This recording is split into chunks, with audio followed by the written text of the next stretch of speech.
How you doing, YouTube? Back for another beer review. As you can see, I'm outside and I'm just felt like a change of scenery. We're gonna see how this goes.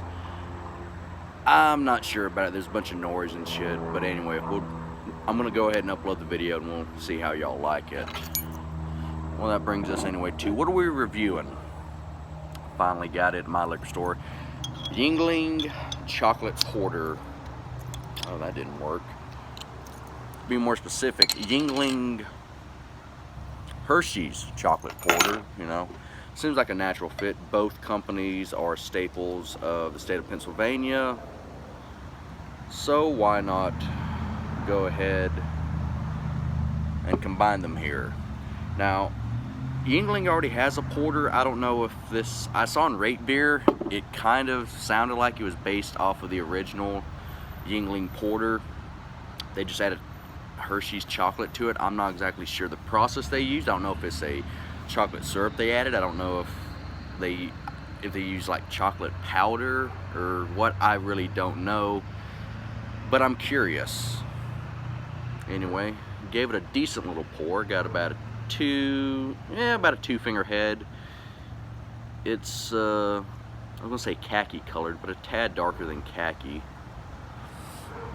And as far as the actual beer itself, even to the sun, well, I'm kind of in the shade right now, but anyway, can't really see through it. I was drinking this earlier inside the house. I kind of looked through the window where the sun was peeking through, and on the sides you could get a little bit of transparency, but in the middle, completely opaque. Can't see anything through this.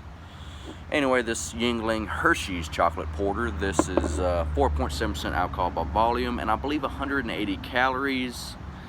And this is my third one today, and I already feel a little bit bloated. So, yeah, this might be a little bit of a long review. I know I said if a review takes too long, I'm either rambling or I don't like the beer. Or maybe in this situation, I might just be bloated, which I already am a little bit. Let's take a whiff. Oh yeah, chocolate. That's basically it. I get like it tastes or smells like Hershey's chocolate syrup, like you get at Walmart. If you're gonna make chocolate milk with the house, that's the main smell I'm getting. Honestly, nothing else.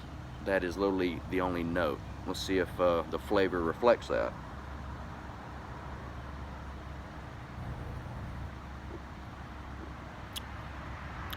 Now, I've had this, I've drank it really cold. I got a 6-pack of it. I had one that was really cold. I had one that was kind of warm.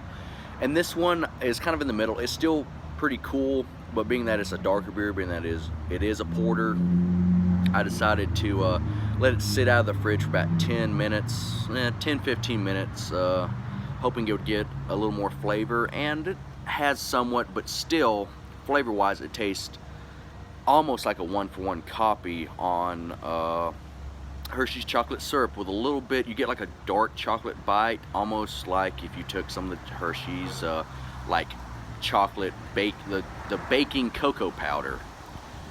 And the wind's kicking up, so I might get a little noise on the camera. But anyway, that's kind of it. It tastes like the Hershey's chocolate syrup with added cocoa powder to add some bitterness to it.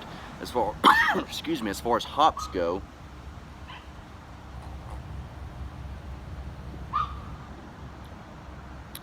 really no kind of hop character. The only other chocolate porter I've had, which isn't really a chocolate porter, it was Liquid Bliss by Terrapin. I need to review that one day. It's a really good beer, but that was a chocolate and peanut butter porter, which I thought was, like I said, very nice, although it had a definite hop character, which, if you know anything about Georgia beers, Terrapin's definitely a hoppy beer brand. At least most of their beers I had, it kind of knocks you on your ass with the amount of hop character and the amount of bitterness you get with them. But something like this, which I'm guessing being Yuengling, I look at Yuengling kind of as a craft beer. Like, it's not, but it is. But also, who cares? I mean, hell, Sam Adams is still technically craft, although the Craft Brewers Association keeps on changing the specifications for how many barrels you can sell. or how many gallons you can produce, just so Sam Adams is still technically craft beer. So we're not gonna split hairs here, but you know, Yuengling I think is a little bit nicer than most of your traditional gas station brands, although it's still, you know, is a pretty simple brand. And you know, this is kind of, it's simple. Like I said, not a huge hop character.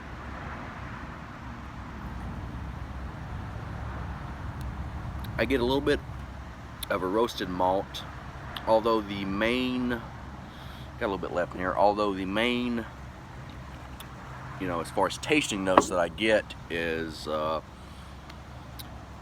chocolate. Not that I'm complaining though. Certain beers you've had, like I've had different beers that were, you know, flavored, and some of those were good, but a lot of those kind of came off as artificial or just tacked on. Like they just had a beer and they're like, well, we need, you know, it's a flavored beer, so just throw some fucking flavors at it. And it didn't always match up, or it didn't complement the beer. Although this, like I said, it's mostly just chocolate, but it works. It's not, might not be balanced, but I'm definitely enjoying it. It's definitely a clean kind of, like it tastes like chocolate should taste.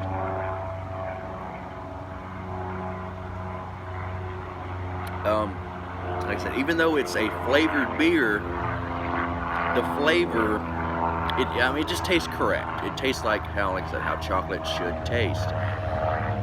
The main notes I'm getting is you know, like the Hershey's chocolate syrup, a little bit of the bitterness, but it's not like a hop bitterness. This tastes like kind of like the cocoa powder like you'd use for baking, you know, that's not sweetened. And like a hint of roasted malt. And I said this review might be a little bit because I'm bloated, but I'm kind of killing this pretty quick. And because it's a really good beer. Now, certain beer snobs might drink this and go, "Oh, that's just that don't have a lot of complexity. It just tastes like chocolate." Well, I like chocolate. A lot of people like chocolate, and for a, you know, a change of pace, it's not a bad change. Now, I wouldn't drink this all the time. I don't know if this is a limited release or a seasonal release, which would make sense if it's seasonal, because here in Georgia it's starting to get cold. You know, I'm wearing shorts right now. I haven't took a shower or nothing. I just threw a shirt on, but I'm wearing shorts. It's getting a little chilly out here. Got a little breeze going. It's about 50 degrees. It's feeling nice. I like colder weather, and this definitely is something you would drink in colder weather. But anyway, I was gonna make a point. Yeah, I wouldn't drink this all the time.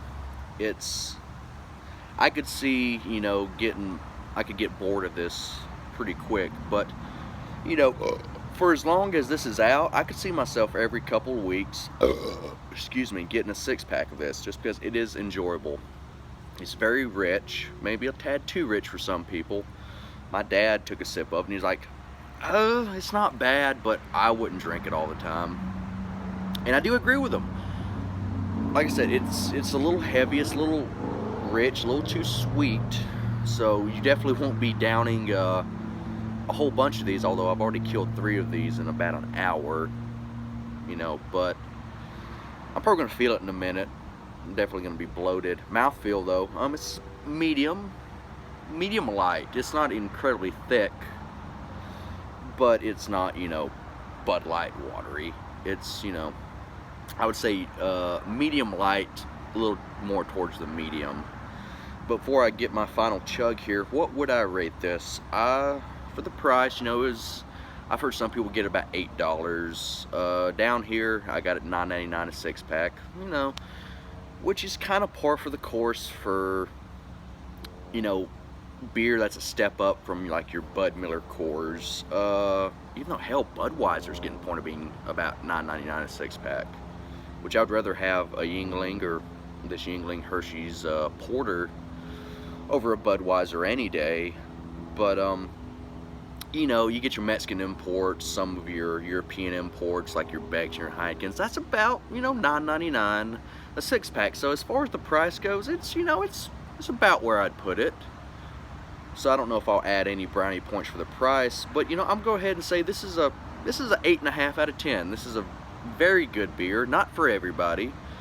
You know, But if you're someone who maybe doesn't enjoy the flavor of beer, you might like this just because the chocolate is the main note you get. And just for people who want a change of beer, you know, who might be drinking, like me, I've been drinking a good bit of Miller High Life lately. If you want a change of pace, this also could be a good change of pace for you if you want to try something a little bit different. This could also be a good introduction for people who may want to try darker beers, you know, who maybe the darkest beer they had might have been, you know, a Newcastle Brown Ale, but they're like, I want something even more maltier than that.